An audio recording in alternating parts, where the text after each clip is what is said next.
আর এবার যে খবরে নজর রাখবো তা হলো তৃণমূল কাউন্সিলর দেবরাজ চক্রবর্তী এবং বাপ্পাদিত্য দাশগুপ্ত, এদের দুজনকে কিন্তু তলব করেছে সিবিআই। নিজাম প্যালেসে তারা এই তলবে সাড়া দিয়ে পৌঁছে গেছেন। নিয়োগ দুর্নীতি মামলায় তৃণমূল কংগ্রেস কাউন্সিলর দেবরাজ চক্রবর্তী এবং বাপ্পাদিত্য দাশগুপ্ত এদের ডেকে পাঠিয়েছে সিবিআই।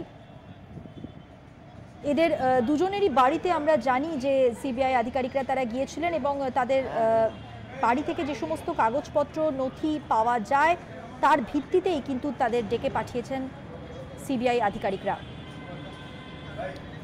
আরো বিস্তারিত জানবো, আমাদের সঙ্গে রয়েছেন আমাদের প্রতিনিধি দুর্গা দাস বন্দ্যোপাধ্যায়। দুর্গা দাস, কি খবর রয়েছে?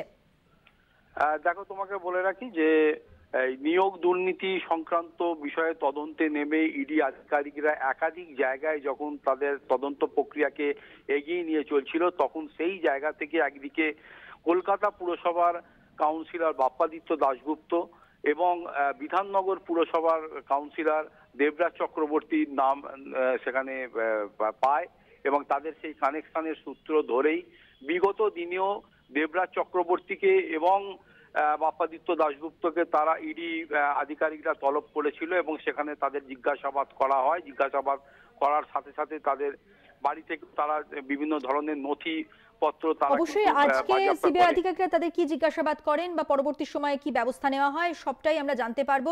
আপাতত ধন্যবাদ তোমাকে। কথা বললাম আমাদের প্রতিনিধি দুর্গা দাস বন্দ্যোপাধ্যায়ের সঙ্গে।